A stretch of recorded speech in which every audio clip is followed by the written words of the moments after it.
북한에서 심상치 않은 움직임이 포착됐습니다. 최고 지도자의 주치의 가족이 자취를 감춘 뒤 국경 인근에서 대규모 검문이 시작됐습니다. 북한은 즉시 전 지역 비상령을 내렸고 관계자 전원을 색출하라는 지시가 내려졌습니다. 도대체 그 가족에게 무슨 일이 있었던 걸까요? 지금부터 그날 밤 북한 권력의 심장을 뒤흔든 충격적인 사건을 추적합니다. 북한 내부에서 나오지 못했던 생생한 기록들, 평양 편지함에서 차근차근 공개하겠습니다. 구독과 좋아요는 귀한 이야기들을 계속 전할 수 있는 힘이 됩니다. 저는 평양에서 살고 있었습니다. 어머니는 봉화진료소 내과 전문의였죠. 당에서 인정받는 의사였고, 우리 가족은 그럭저럭 안정된 생활을 했습니다. 그날 밤 11시쯤이었어요. 저는 잠들어 있었죠. 갑자기 어머니 방에서 전화벨이 울렸습니다. 한밤중 전화는 늘 불길한 신호였어요. 몇 분 후 어머니가 황급히 옷을 입고 나가셨습니다. 문 밖에는 검은색 승용차가 대기하고 있었죠. 보위부 차량이었습니다. 새벽 4시쯤 어머니가 돌아오셨어요. 얼굴이 하얗게 질려 있었습니다. 손이 부들부들 떨리고 있었죠. 엄마, 무슨 일이에요? 어머니는 한참 동안 아무 말도 하지 못했습니다. 그러다 겨우 입을 열었어요. 그분이 갑자기 몸이 안 좋아지셨어. 그분. 북한에서 그 말은 단 한 사람만을 뜻합니다. 치료가 예상과 달랐어. 지금 위에서 난리가 났단다. 어머니 목소리가 떨렸습니다. 누군가 책임을 져야 한대. 그리고 그게 말을 잇지 못하는 어머니를 보며 저는 알았어요. 우리 가족이 위험에 처했다는 걸. 그날 밤부터 악몽이 시작됐습니다. 집 앞에 낯선 차량이 나타났어요. 어머니 외출할 때마다 뒤따라왔죠. 전화 통화 내용도 이상하게 끊기기 시작했습니다. 사흘 후 식량 배급이 중단됐어요. 이유는 알 수 없었죠. 하지만 우리는 알고 있었습니다. 이게 시작이라는 걸. 일주일 후 어머니가 병원에서 돌아와 제 손을 꽉 잡았어요. 오늘 보위부에서 또 왔어. 치료 기록을 다시 가져가더구나. 어머니 손이 얼음장처럼 차가웠습니다. 위에서 누가 잘못했는지 찾고 있어. 의료진 전체를 조사하고 있단다. 저는 그제야 상황의 심각성을 깨달았어요. 북한에서 최고 지도자 건강 문제는 국가 기밀입니다. 연루된 사람은 누구든 사라질 수 있죠. 열흘째 되던 날 밤이었습니다. 어머니가 제 방으로 들어왔어요. 눈이 퀭하게 패여 있었죠. 우리 떠나야 해. 지금 아니면 기회가 없어. 그 순간 저는 알았습니다. 탈북이 아니라 생존의 문제라는 걸. 선택의 여지가 없다는 걸. 모든 게 한순간에 무너졌습니다. 열흘이 지났습니다. 어머니는 매일 병원에 출근했어요. 하지만 달라진 게 있었죠. 병원 입구에 보위부 요원들이 서 있었습니다. 어머니가 퇴근 후 말했어요. 오늘 회의가 5시간 진행됐어. 의료진 전체가 불려갔단다. 목소리에 피로가 묻어났습니다. 위에서 누군가 보고를 누락했다고 하더구나. 치료 과정에 문제가 있었다는 거야. 저는 물었습니다. 그게 사실이에요? 어머니가 고개를 저었어요. 모든 절차는 정확했어. 하지만 결과가 기대와 달랐으니까 누군가는 책임을 져야 하는 거지. 북한에서 최고 지도자 관련 일은 결과가 전부입니다. 과정은 중요하지 않아요. 누군가 반드시 대가를 치러야 하죠. 사흘 후 어머니가 집에 돌아왔을 때였습니다. 얼굴이 더 창백해져 있었어요. 오늘 개별 조사가 시작됐어. 손이 떨리고 있었죠. 보위부에서 당시 치료 기록을 모두 가져갔단다. 담당 의사 3명을 집중 조사한대. 엄마도 그 3명 중 한 명이에요. 어머니가 천천히 고개를 끄덕였습니다. 그날 밤부터 이상한 일들이 계속됐어요. 집 전화가 이상한 잡음을 내기 시작했습니다. 누가 도청하고 있다는 신호였죠. 며칠 후 제가 학교에서 돌아오는 길이었어요. 낯선 남자가 저를 따라왔습니다. 멀리서 걷지만 계속 같은 거리를 유지했죠. 집에 도착해 어머니께 말했어요. 엄마, 누가 저를 따라온 것 같아요. 어머니 표정이 굳었습니다. 이제 시작됐구나. 그날 저녁 아버지가 퇴근했을 때도 똑같았어요. 직장에서 당 비서가 아버지를 불러 물었답니다. 댁 아내분이 병원에서 무슨 일을 하시는지 아십니까?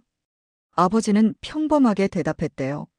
하지만 그 질문의 의도를 알고 있었죠. 우리 가족 전체를 조사하고 있다는 것. 일주일 후 결정적인 순간이 왔습니다. 어머니가 병원에서 긴급 소집됐어요. 당 책임비서와 보위부 간부가 직접 나왔답니다. 동무의 치료 기록에 누락된 부분이 있어 보위부 간부가 서류를 내밀었대요. 이 약물 투여 시간이 보고서와 다르오. 설명하시오. 어머니는 기록을 확인했습니다. 모든 게 정확했어요. 하지만 그들은 믿지 않았죠. 동무가 책임을 회피하려는 것 아니오? 다른 의사들도 비슷한 추궁을 받았답니다. 하지만 결국 화살은 어머니에게 집중됐어요. 어머니가 주치의였으니까요. 그날 밤 어머니가 집에 왔을 때 눈물을 흘리고 있었습니다. 평생 처음 보는 모습이었어요. 그들은 이미 결정했어. 누가 책임질지. 아버지가 어머니 손을 잡았습니다. 아직 확정된 건 아니잖소.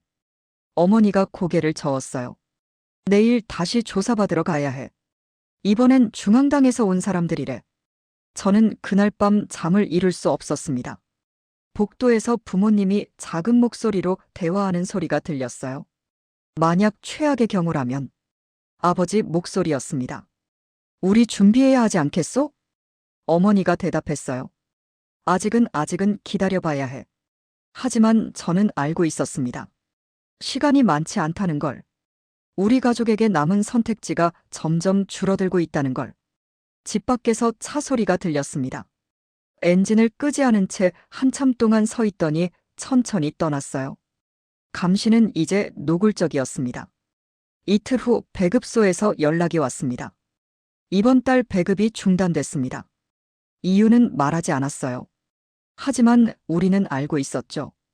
어머니가 배급소 담당자에게 물었답니다. 언제 재개되는 겁니까? 담당자가 고개를 돌렸대요. 저도 모릅니다. 위에서 내려온 지시입니다. 배급 중단은 경고였습니다. 당신 가족을 주시하고 있다는 신호였죠. 사흘 후 제가 학교에 갔을 때였어요. 수업 중간에 담임 선생님이 저를 불렀습니다. 잠깐 나와보거라. 복도에 인민보안성 사복요원이 서 있었어요.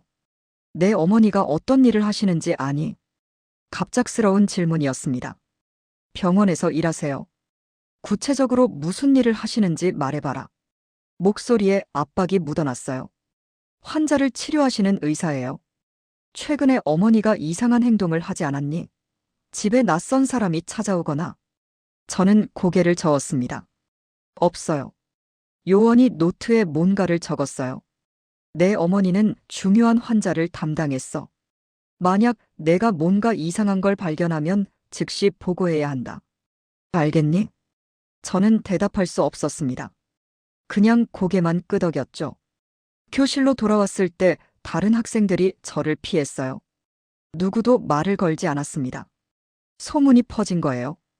집으로 돌아가는 길에 또 누군가 따라왔습니다. 이번엔 더 가까이 붙었어요. 숨기려는 시도조차 하지 않았죠. 집에 도착했을 때 어머니가 기다리고 있었습니다. 오늘 학교에서 무슨 일 있었니? 제가 말하기도 전에 어머니가 알고 있었어요. 보안성에서 너를 조사했다며. 엄마는 어떻게? 내 담임이 병원에 전화했어. 어머니 목소리가 떨렸습니다. 이제 너까지, 이제 우리 가족 전체를. 그날 밤 아버지 직장에서도 비슷한 일이 있었답니다. 당 비서가 아버지를 따로 불렀대요. 동무 아내가 지금 곤란한 상황에 처했어. 동무 입장도 난처하겠지만 당과 조직을 위해 협조해야 하오. 무슨 협조냐고 물으니까 이렇게 말했답니다. 아내의 일거수일투족을 보고하시오. 누구를 만나는지, 무슨 말을 하는지. 아버지더러 어머니를 감시하라는 거였어요. 그날 밤 우리 가족은 한마디도 하지 못했습니다. 집 안전하기 옆에 앉아서요. 도청당하고 있다는 걸 알았으니까요. 밤 11시쯤이었습니다. 밖에서 발자국 소리가 들렸어요. 천천히 집 주변을 도는 소리였죠. 어머니가 창문 틈으로 밖을 봤습니다. 검은색 점퍼를 입은 남자가 집 앞을 서성이고 있었대요. 다음 날도 똑같았어요. 그 다음 날도요. 매일 밤 같은 시간 같은 발자국 소리가 들렸습니다. 일주일이 지났습니다. 어머니가 병원에서 최종 통보를 받았어요. 일주일 후 중앙당 규율검열위원회 조사를 받으시오. 규율검열위원회. 그곳에 불려가면 두 가지 중 하나였습니다. 정치범 수용소로 가거나 아니면 처형되거나. 그날 밤 어머니가 제 방으로 들어왔어요. 아버지도 함께였죠. 어머니가 작은 목소리로 말했습니다. 우리 나가야 해.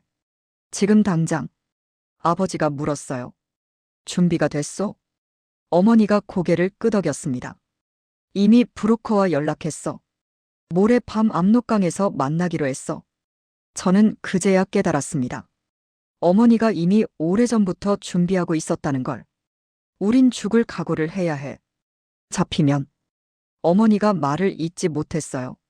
아버지가 제 어깨에 손을 올렸습니다. 괜찮아. 우리 함께 살아남는다. 밖에서 또 발자국 소리가 들렸습니다. 하지만 이번엔 두렵지 않았어요. 이틀 후면 우리는 이곳을 떠날 테니까요. 살아서든 죽어서든. 이틀이 남았습니다. 어머니는 병원에 정상적으로 출근했어요. 아무 일 없는 척해야 했으니까요. 하지만 집에서는 준비가 한창이었습니다. 어머니가 작은 가방 하나를 꺼냈어요. 이것만 가져갈 수 있어. 옷 한 벌, 현금, 그리고 신분증. 신분증은 중국에서 필요하다고 했습니다. 만약 검문에 걸리면 조선족 행세를 해야 한다고요. 가족 사진은요? 제가 물었을 때 어머니가 고개를 저었어요. 모두 태워야 해. 증거를 남기면 안 돼. 그날 밤 우리는 모든 사진을 태웠습니다. 제 어릴 적 사진도요. 가족여행 사진도요. 불꽃이 사진을 집어삼킬 때 어머니가 눈물을 흘렸어요. 미안하다. 작은 목소리였습니다. 엄마가 잘했더라면 이런 일이 없었을 텐데. 아버지가 어머니 어깨를 안았습니다. 당신 잘못이 아니요. 이 나라가 잘못된 거요. 북한에서 그런 말을 하는 건 죽음을 의미했습니다. 하지만 더 이상 두렵지 않았어요. 어차피 우리는 떠날 테니까요. 다음 날 어머니가 브로커와 마지막으로 통화했습니다. 공중전화였어요. 집 전화는 도청당하고 있었으니까요. 내일 밤 11시. 신의주 외곽 강변에서. 브로커는 간단히 말했답니다. 1인당 3,000달러. 선불이요. 우리 가족이 평생 모은 돈이었습니다. 하지만 선택의 여지가 없었죠. 중국까지만 책임지요. 그 이유는 당신들이 알아서 해야 하오. 브로커는 냉정했습니다. 강을 건널 때 총소리가 날 수도 있어. 그럴 땐 각자 알아서 도망쳐야 하오. 나도 책임 못 지요. 어머니가 전화를 끊었을 때 손이 떨리고 있었어요. 그날 저녁 우리는 마지막 식사를 했습니다. 말이 식사지 먹을 게 별로 없었어요. 배급이 끊긴 지 오래였으니까요. 아버지가 입을 열었습니다. 만약 누가 잡히면 나머지는 계속 가야 해. 절대 돌아보지 마. 제가 고개를 저었어요. 아빠, 그런 말 하지 마세요. 들어. 이건 중요한 거야. 아버지 목소리가 단호했습니다. 우리 중 한 명이라도 살아남아야 해. 그게 가족이 살아남는 유일한 방법이야. 어머니가 제 손을 잡았어요. 우리 모두 살아남을 거야. 꼭. 밤 10시였습니다. 집을 나설 시간이었어요. 어머니가 마지막으로 집안을 돌아봤습니다. 25년을 여기서 살았어. 작은 목소리였죠. 다시는 못 올 거야. 아버지가 어머니 손을 잡았습니다. 가요. 시간이 없어. 우리는 하나씩 집을 나섰어요. 먼저 그 다음 어머니, 마지막으로 아버지. 집 앞 감시 차량은 그날따라 보이지 않았습니다. 감시가 느슨해진 걸까요? 아니면 함정일까요? 우리는 조용히 골목길로 접어들었어요. 평양에서 신의주까지는 기차로 4시간입니다. 하지만 우리는 기차를 탈 수 없었어요. 검문이 있으니까요. 브로커가 트럭을 준비했답니다. 화물칸에 숨어서 가는 거였죠. 트럭이 도착했을 때 운전사는 얼굴도 보여주지 않았어요. 그냥 뒤로 가라고 손짓만 했습니다. 화물칸에는 이미 다른 사람들이 있었어요. 5명이었죠. 모두 우리처럼 탈출하는 사람들이었습니다. 트럭이 출발했습니다. 덜컹거리는 화물칸에서 4시간을 버텨야 했어요. 아무도 말하지 않았습니다. 모두 자신의 생각에 잠겨 있었죠. 저는 어머니 손을 꽉 잡았어요. 차가웠습니다. 밤 11시 5분 전. 트럭이 멈췄습니다. 문이 열렸어요. 브로커가 서 있었습니다. 여기서 내려. 강까지 10분 걸어야 해. 우리는 하나씩 내렸습니다. 앞에 압록강이 보였어요. 어둠 속에서 강물이 흐르는 소리가 들렸습니다. 이제 시작이었습니다. 영하 20도였습니다. 강바람이 얼굴을 때렸어요. 브로커가 손전등을 한번 깜빡였습니다. 신호였죠. 지금부터 절대 소리 내지 마. 경비대 교대 시간은 20분밖에 안 돼. 우리는 강둑으로 내려갔어요. 얼음이 얇게 얼어 있었습니다. 얼음 밟지 마. 깨지면 끝이야. 브로커가 앞장섰습니다. 우리는 한 줄로 따라갔죠. 강물이 차가웠어요. 무릎까지 올라왔습니다. 다리가 순식간에 얼어붙는 느낌이었어요. 하지만 멈출 수 없었습니다. 절반쯤 왔을 때였어요. 갑자기 하늘이 밝아졌습니다. 조명탄이었어요. 엎드려. 브로커가 소리쳤습니다. 우리는 강물 속에 몸을 숨겼어요. 얼음장 같은 물이 온몸을 감쌌습니다. 조명탄이 천천히 떨어지면서 주변을 밝혔어요. 경비대가 있는 방향에서 목소리가 들렸습니다. 뭔가 움직였어. 저기 봐. 심장이 터질 것 같았어요. 조명탄이 꺼졌습니다. 다시 어둠이 찾아왔죠. 지금 뛰어. 브로커가 소리쳤어요. 우리는 일어나서 뛰기 시작했습니다. 물장구를 치며 앞으로 나아갔어요. 뒤에서 호각 소리가 들렸습니다. 멈춰라. 경비대 목소리였어요. 총소리가 울렸습니다. 탕. 물보라가 튀었어요. 제 옆이었습니다. 엎드리지 마. 계속 뛰어. 브로커가 소리쳤죠. 우리는 계속 달렸어요. 탕. 탕. 총소리가 계속됐습니다. 뒤에서 비명이 들렸어요. 누군가 맞았나 봐요. 하지만 돌아볼 수 없었습니다. 아버지 말대로였죠. 절대 돌아보지 말라고. 저는 어머니 손을 잡고 있었어요. 미끄러지면서도 놓지 않았습니다. 중국 쪽 강둑이 보였어요. 거의 다 왔습니다. 마지막 힘을 다해 뛰었어요. 강둑에 올랐을 때 다리에 힘이 풀렸습니다. 그대로 쓰러졌죠. 어머니가 제 팔을 잡아 끌었어요. 일어나. 아직 끝난 게 아니야. 뒤를 돌아봤습니다. 아버지가 보였어요. 마지막으로 올라오고 있었습니다. 그때 또 총소리가 들렸어요. 탕. 아버지가 비틀거렸습니다. 아빠. 제가 소리쳤어요. 하지만 아버지는 계속 올라왔습니다. 강둑을 기어 올라왔죠. 괜찮아. 안 맞았어. 아버지가 헐떡이며 말했습니다. 브로커가 우리를 끌고 숲속으로 들어갔어요. 여기서 1시간 숨어 있어야 해. 북한 경비대가 중국 쪽까지 넘어올 수도 있어. 우리는 나무 뒤에 숨었습니다.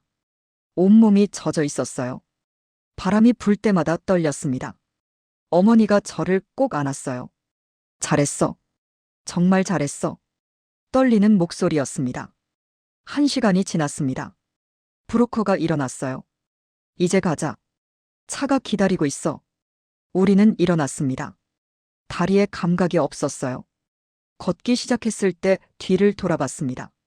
압록강이 보였어요. 건너편에 북한이 있었습니다. 다시는 돌아갈 수 없는 곳. 어머니가 제 손을 잡았습니다. 이제 우린 자유야. 하지만 목소리에 기쁨은 없었어요. 두려움만 가득했습니다. 중국에서 무슨 일이 기다리고 있을지, 한국까지 갈 수 있을지, 아무도 모르는 일이었죠. 차가 우리를 기다리고 있었습니다. 낡은 밴이었어요. 타. 단둥까지 2시간 걸려. 브로커가 말했습니다. 우리는 차에 올랐어요.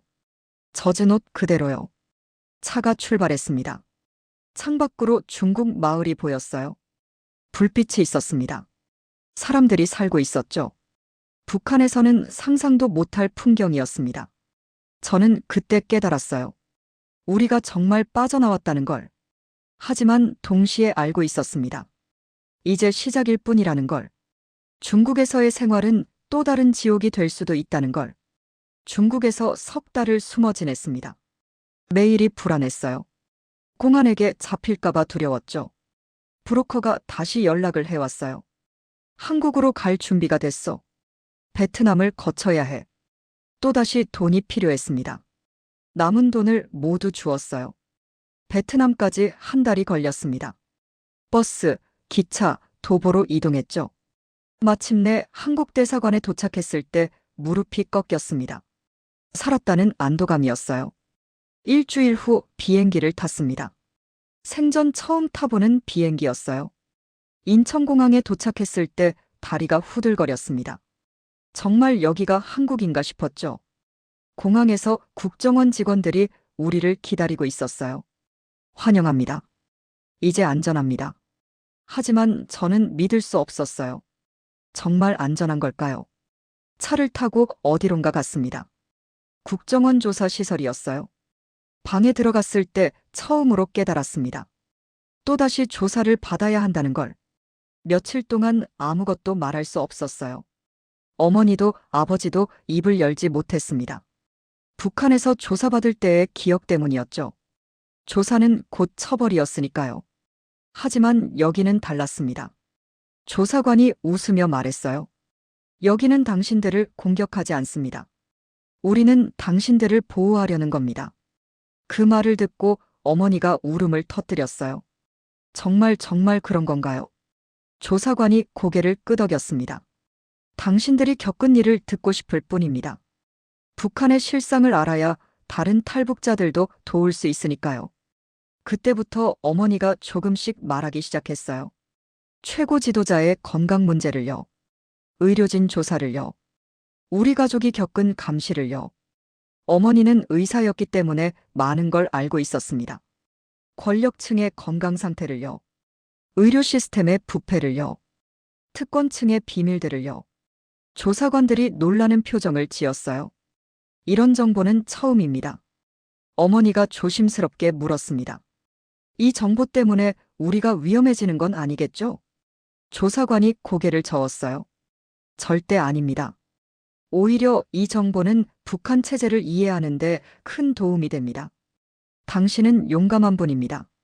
어머니 얼굴에 처음으로 편안한 표이 떠올랐어요. 이틀 후 조사가 끝났습니다. 조사관이 말했어요. 이제 하나원으로 가실 겁니다. 거기서 한국 생활을 배우게 될 거예요. 하나원이 뭔가요? 제가 물었습니다. 탈북자들이 한국 사회에 적응하도록 돕는 곳입니다. 3개월 동안 교육받으실 거예요. 버스를 타고 하나원으로 향했습니다. 창밖 풍경이 신기했어요. 높은 건물들이요. 깨끗한 도로가요. 많은 자동차들이요. 북한에서는 상상도 못할 풍경이었습니다. 하나원에 도착했을 때 다른 탈북자들이 있었어요. 우리처럼 북한을 탈출한 사람들이었죠. 처음엔 서로 경계했습니다. 북한에서 누군가를 쉽게 믿을 수 없었으니까요.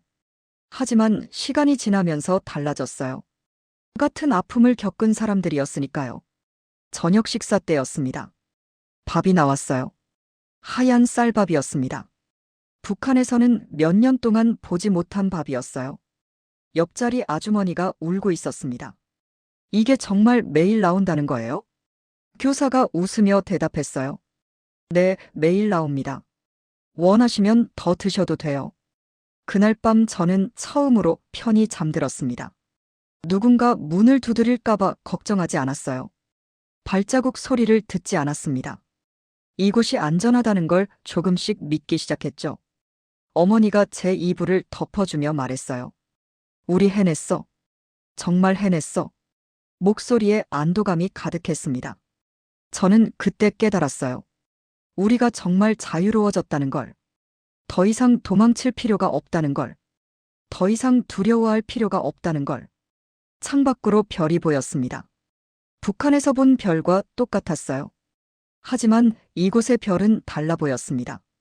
희망의 빛처럼 보였죠. 하나원에서의 첫날이었습니다. 오리엔테이션이 시작됐어요. 강사가 리모컨을 꺼냈습니다.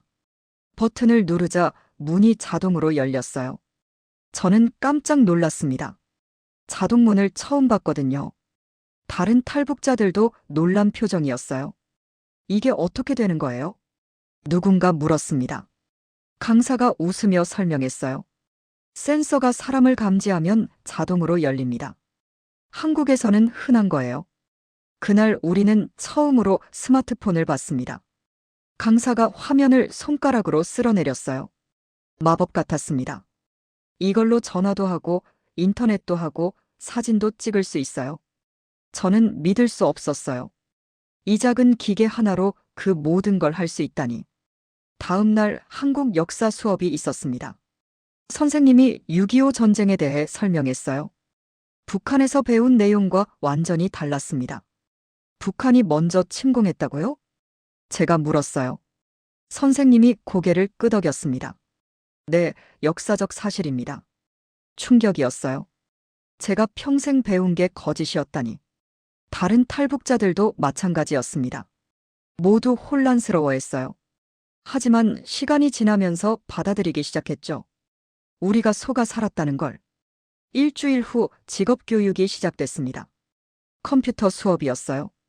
키보드를 처음 만졌습니다. 타자를 치는 게 어색했죠. 하지만 재미있었어요. 새로운 걸 배운다는 게 즐거웠습니다. 어머니는 의료 분야 재교육을 받았어요. 한국 의료 시스템을 배우는 거였죠. 어머니가 돌아와서 감탄하며 말했습니다. 여기는 의료 장비가 엄청나더구나.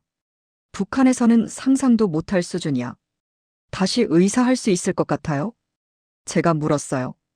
어머니가 고개를 끄덕였습니다. 자격증을 다시 따야 하지만 할 수 있을 것 같아. 여기선 실력만 있으면 기회가 있대. 그 말에 희망이 보였어요. 한 달이 지났습니다. 한국 사회 적응 교육이 계속됐어요.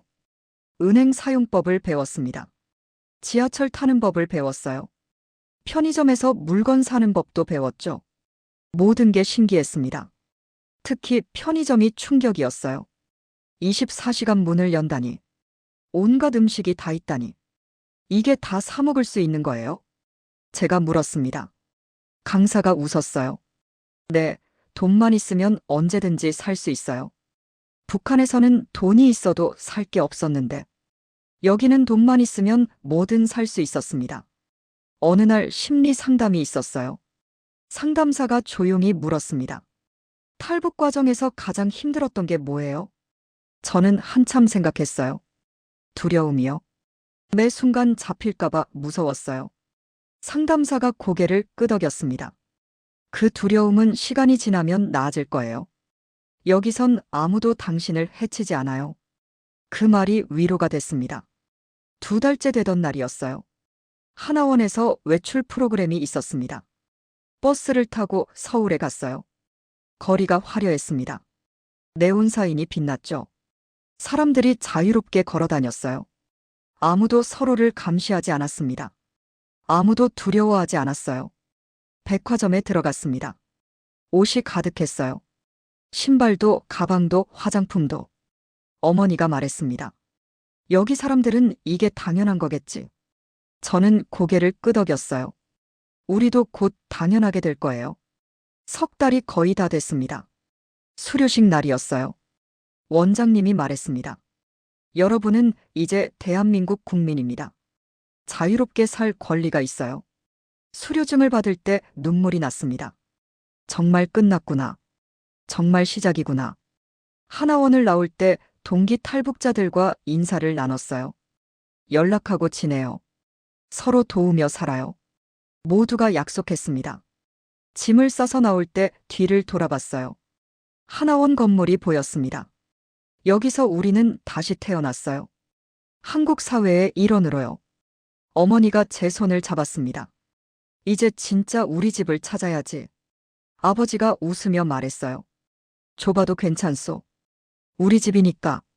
우리는 버스를 탔습니다. 서울로 향하는 버스였어요. 창밖으로 풍경이 지나갔습니다. 자유의 땅이었어요. 이제 우리도 이곳 사람이었습니다. 첫 집은 작았습니다. 원룸이었어요. 하지만 우리 집이었죠. 열쇠를 받았을 때 손이 떨렸습니다. 우리만의 공간이 생긴 거예요. 문을 열고 들어갔을 때 텅 비어 있었습니다. 하지만 행복했어요. 여기서 새로 시작하는 거야. 어머니가 말했습니다. 정부 지원금으로 최소한의 가구를 샀어요. 침대, 냉장고, 작은 식탁.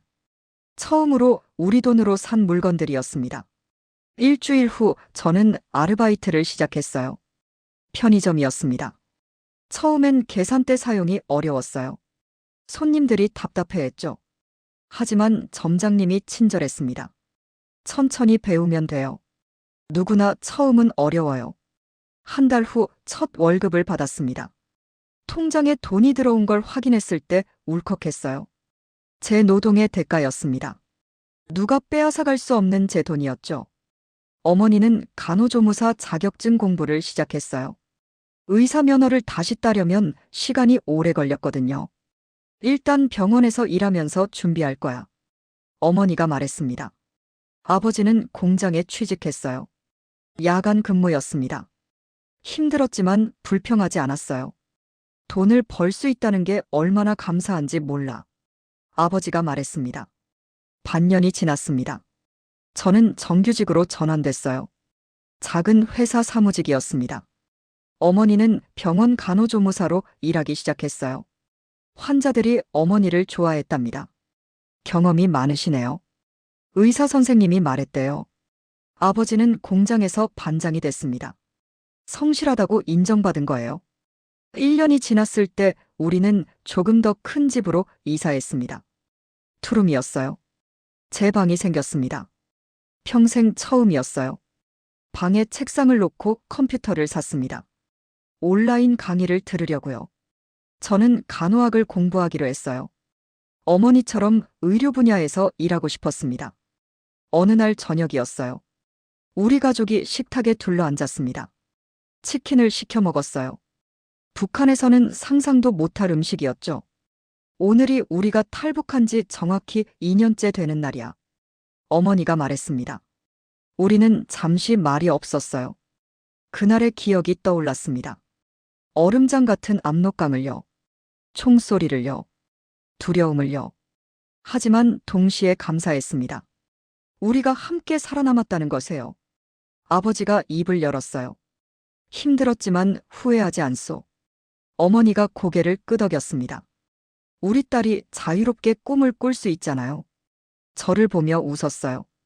저는 그때 깨달았습니다. 부모님이 얼마나 큰 결단을 내렸는지를. 자신들의 안위보다 제 미래를 선택했다는 걸. 엄마, 아빠 고마워요. 제가 말했습니다. 나중에 꼭 은혜 갚을게요. 어머니가 제 손을 잡았어요. 내가 행복하게 사는 게 은혜 갚는 거야. 그날 밤 저는 일기를 썼습니다. 탈북 이후 처음이었어요. 미래가 기대된다고 썼습니다. 더 이상 두렵지 않다고요. 창밖을 보니 서울 야경이 보였어요. 불빛이 반짝였습니다. 북한에서는 밤이 되면 암흑이었어요. 전기가 없었으니까요. 하지만 여기는 달랐습니다. 밤에도 빛이 있었어요. 희망이 있었습니다. 지금 저는 간호학과에 재학 중입니다. 어머니는 간호사 자격증을 땄어요. 아버지는 공장 관리자가 됐죠. 우리는 평범한 가족이 됐습니다. 대한민국의 평범한 가족이요. 가끔 북한 생각이 납니다. 거기 남은 사람들이 걱정돼요. 하지만 저는 알고 있습니다. 제가 잘 사는 게 그들에게 희망이 된다는 걸. 탈북은 가능하다는 증거가 되는 거죠. 자유는 존재한다는 증명이 되는 겁니다. 어느 날 어머니가 물었어요. 후회하니? 저는 고개를 저었습니다. 단 한 번도요. 여기 와서 진짜 제가 됐어요. 어머니가 미소 지었습니다. 그 말 들으니 다행이구나. 우리는 살아남았습니다. 그리고 꿈을 꿉니다. 북한에서는 불가능했던 꿈들을요. 저는 훌륭한 간호사가 되고 싶어요. 어머니처럼 사람들을 돕고 싶습니다. 그게 제 꿈이에요. 자유로운 땅에서 이룰 수 있는 꿈입니다. 지금 이 순간이 기적처럼 느껴집니다. 우리 가족이 함께 웃을 수 있다는 게, 두려움 없이 잠들 수 있다는 게, 이것이 자유입니다. 이것이 우리가 목숨 걸고 찾아온 것입니다. 그리고 저는 약속합니다. 이 자유를 결코 당연하게 여기지 않겠다고. 매일 감사하며 살겠다고. 왜냐하면 저는 알고 있으니까요. 자유가 얼마나 소중한지를.